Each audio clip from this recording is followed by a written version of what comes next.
상관없이 무조건 일시정지해야 합니다. 스크존에 네, 오늘부터 이제 명절 연휴가 시작되었는데요. 네. 명절에 많이 발생하는 범죄라든지 범죄 예방과 관련된 문제에 대해서 이야기해 보려고 합니다. 범죄 예방.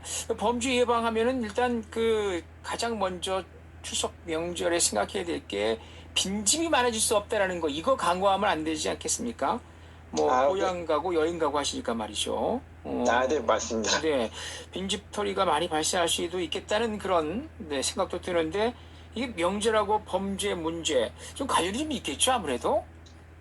예, 방금 말씀하신 것처럼 사람들이 많이 이동하기 때문에 이제 빈집이 많이 발생하고요. 네. 그 밖에도 아까 광고에서도 나왔지만 교통 관련 사고나 범죄들이 많이 발생할 수 있습니다.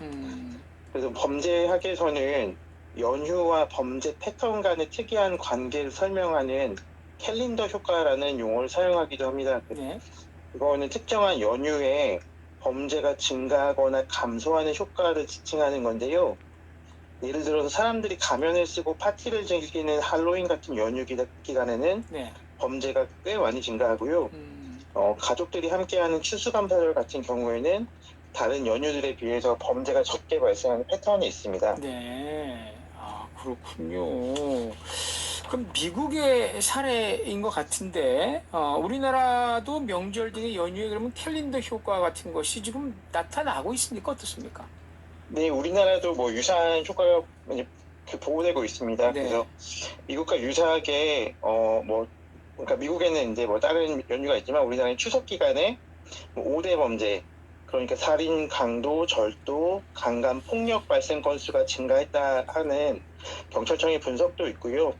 매년 설이나 추석 연휴 기간 동안 평상시의 평균을 넘는 4,000건 안팎의 가정폭력 신고가 있었다는 경찰청 자료도 있습니다. 네.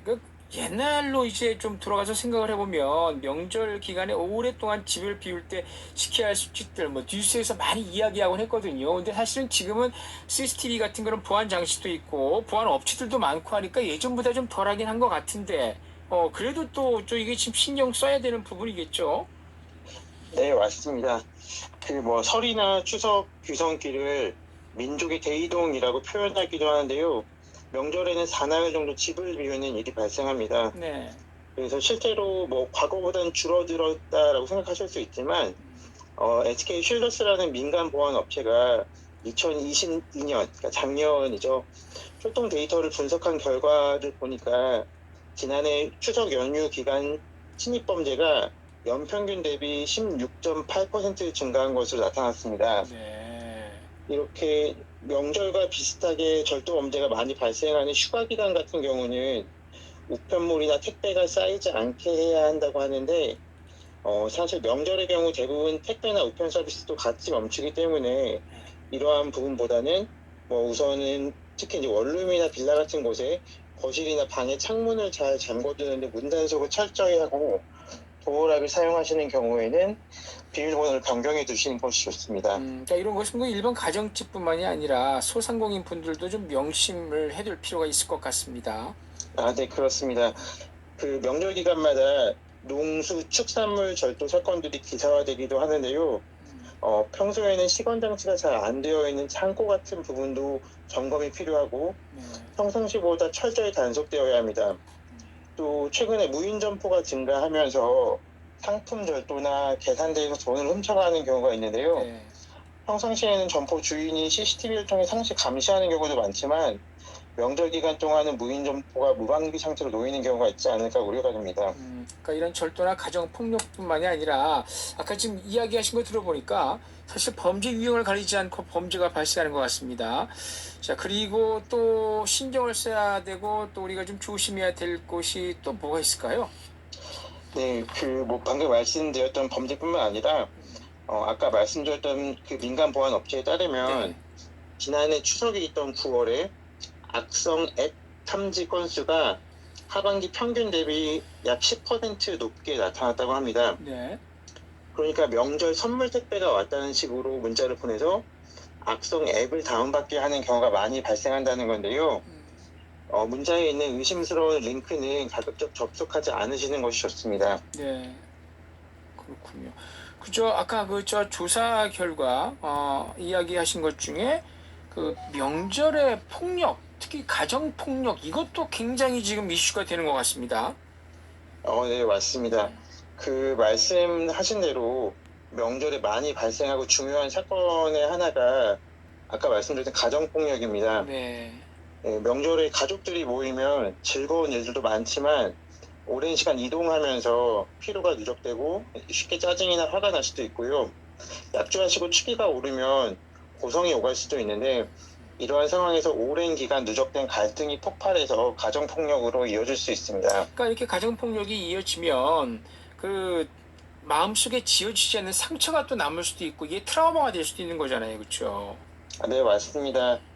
그렇기 때문에 즐거운 명절이지만 만취하시는 것보다는 절주하시고 명절에는 잠깐 보고 오랫동안 떨어져 있어야 하는 친지나 지인들을 만나게 되는데요. 날카로운 말은 한번 참으시고 따뜻한 덕담하시면 추석 명절이 모두에게 좋은 기억으로 남을 수 있을 것 같습니다. 네, 추석 명절에 안전에 관해서 다시 한 가지 더 이렇게 여러 가지도 괜찮습니다. 당부하고 싶으신 게 있으시다면 어떤 것이 있을까요? 네, 사실 뭐 정말 중요한 것 중에 하나는 명절 기간에 우리 청취자들께서 범죄자가 안 되시는 게 중요한데요. 네, 그럼요. 네. 네, 이게 무슨 이상한 말인가 하면은 음주운전 하시면 안 되고 운전하셔야 하는 분께 술 권하시면 안 됩니다. 그 경찰관 분들께 들어보면 운전이 생계와 밀접한 관련이 있는데도 음주운전 하시다가 적발돼서 면허가 취소되는 경우가 꽤 자주 발생한다고 합니다. 네. 이번 명절에는 술이냐 운전이냐 둘 중 하나만 선택하셔야 합니다. 그렇군요. 본의 아니게 범죄자가 되면 안 된다. 그 중에 가장 중요한 것이 이제 음주운전과 관련된 이야기였어요. 그렇죠? 자, 네, 맞습니다. 명절에 많이 발생하는 범죄의 그리고 예방 방법에 대해서 동아대 경찰소방학과 라광영 교수와 함께 이야기 나눠봤습니다. 수고 많으셨습니다. 추석 잘 보내시고요. 네, 감사합니다. 즐거운 추석 보내십시오. 네, 감사합니다. 1441님 함께하고 계십니다. 1449님도 와주셨고요. 6978님 행복한 한가위 보내세요. 라고 하셨네요. 5239님은 행복한 추석 되세요. 신랑이 외동이라서 혼자 다 하고 있습니다. 하지만 즐거운 마음으로 하고 계시다고 개인 택시 기사의 아내분이라고 보내주셨습니다. 5239님 감사합니다. 명절 연휴에도 생방송 하시는군요. 네, 생방송입니다. 네. 9068님 생방송을 함께하고 계십니다. 4시 44분 7초 지나고 있어요. 오늘의 화두는 추석에 조카 용돈의 적정 금액입니다.